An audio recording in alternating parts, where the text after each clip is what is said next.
to get a bill through the Congress, you have to prioritize, right? There's only so many things you get through because we have sort of dysfunctional Congresses. And my view is the priority is like this. The number one priority that I keep hearing from all my contacts on the Hill, people like Jason Brett and others, and I actually talked to a Democratic lawmaker about this, is that the number one issue is the stablecoins. Like they're so focused on stable. They got Paul Ryan out there openly campaigning for stablecoin legislation, right?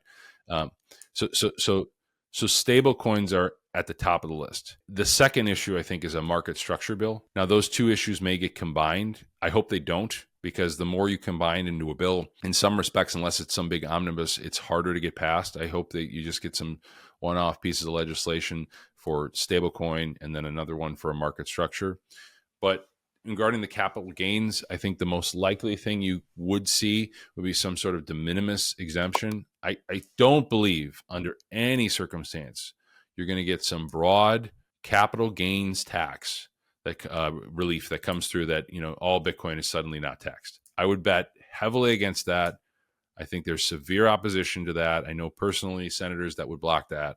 It would not get through. So to me, I think the most you could get is this idea that they floated. Are you familiar with like the de minimis exemption that some people have talked about? Yeah, it's a certain level threshold. Could you explain that for someone who might not know? There's a couple different ideas of the level you would do, but it would be effectively, some exemption similar to like foreign exchange currencies where, if I buy euros and the euros appreciate, below a certain threshold, that's not taxable. If you did $500 or $200 or something, I think that would be great because it would drive a lot of payments. I think it would drive a lot more experiments. And for me, like, it's super annoying. I find this even as a Bitcoiner, like if I'm, paying for something that's sub $100 to have to track that as a taxable event, it makes me not want to use Bitcoin for anything.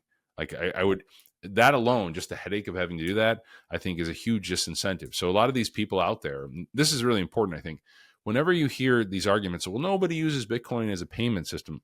Well, there's an obvious reason for that. It's because it's completely onerous and difficult, and they make it, they make you fear the IRS if you miss a taxable event. So how can you complain about no one using Bitcoin for a payments rail when there's a disadvantageous taxing rule that every single $5 cup of coffee is a taxable event if I've held Bitcoin for any appreciable time. I got to do long-term capital gains because I bought a latte at Starbucks. Come on, who do that? And then the other issue is that I'm not a big believer that you should have laws on the books that are flagrantly violated like all the time, right? So we know based on data from various sources that people are just not reporting their taxes and not reporting their gains on crypto taxes. There's widespread underreporting.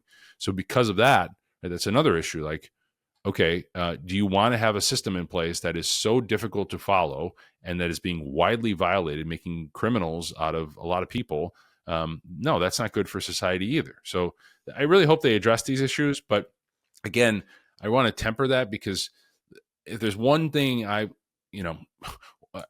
study political science, extensively and follow the Congress. The one thing I know is that even bills that people agree on can't get through the Congress. Like it's like bizarre. Like this has 80% support, but we can't get it through because this senator wants a bridge built in his town. And he's holding up the whole thing before he can get the broader bill passed. It's his leverage against something else. And it's like they say, lawmaking's like making sausage. You don't want to see how it works. Yeah. That's so true. That's a whole nother episode of just about talking about all that stuff. What, or speaking of capital gains, how do you think the lending? So Coinbase, obviously, just in the last day or two came out with their lending product, quote unquote. And how do you think, my question is not about Coinbase, it's about lending in general. And this capital gains talk, that's one part of it. The other side is lending. How do you think lending changes the sell pressure? People not selling as much, because obviously if you can lend and there's more products coming out. I know Strike Jack Mallers has talked about this. Have you gone down this rabbit hole much at all? Just thinking about the sell pressure that might not be there as much because of people lending and holding and just lending and getting fiat for it. Mm-hmm. Yeah, I think that the lending products that are available right now are going to be dwarfed and they're going to look like trivial playthings compared to what's coming in the next 5 years. I think many commercial banks will offer lending solutions. I think many brokerage houses will offer lending solutions. In particular, I think some of the major brokerage houses are going to open up deposits for Bitcoin. I'm not going to name specific ones, but I understand there will be some major firms, household names that are traditional brokerage houses that you would recognize names of, that will allow you to deposit Bitcoin, then draw upon it, get margin from it, similar to how you would equities. And I think that comes a lot faster. So I know why Coinbase is trying to get there. They're trying to be first to market, right? And speed kills. I get all that. But I think you're going to see much bigger players that I would have much more confidence in that are providing these over time. And that's going to be huge, right? That's going to be a big issue for liquidity. It's also going to be a little bit, keep in mind, when you lever a system, right, you increase vulnerability too if there's a liquidity crisis. This is why you see these events where, I always try to explain to people, Bitcoin's selling off. Like, remember when the yen carry trade blew up? Do you remember that in August, how Bitcoin went down? I think it went just below 50K, if memory serves, right? It was like 49,000 for like 5 minutes. In that environment, that's just, it's not that people woke up and decided to sell their Bitcoin. That's not what happened, okay? What happened is there's levered entities, and they're levered across different asset classes. And to meet their leverage requirements, because they're getting margin called, they have to sell everything in an indiscriminate fashion. So, if the yen carry trade is blowing up and they've got exposure to that, they have to sell their stocks, they have to sell some of their bonds, they have to sell their Bitcoin, right? And this causes a cascade. So the reason why that's important, right, is that we will get another bear market, right? Maybe not a 80% or 90% drawdown, but I can guarantee you every markets have cycles, and there will be a bear market. And in that environment, if people have levered Bitcoin, okay, which is what a loan is, right? You're borrowing against it. You have to post collateral, right? And that's a vicious cycle. It sucks more liquidity, meaning you have to sell something else. So whenever you lever anything, you do increase the vulnerability, but it also helps you the upside, right? If you don't have to sell your Bitcoin, that can be a positive catalyst for Bitcoin going higher than I think people expect, which is huge. So all I'm saying is that when you increase leverage, you're increasing volatility, which is what I think you see in a lot of different markets.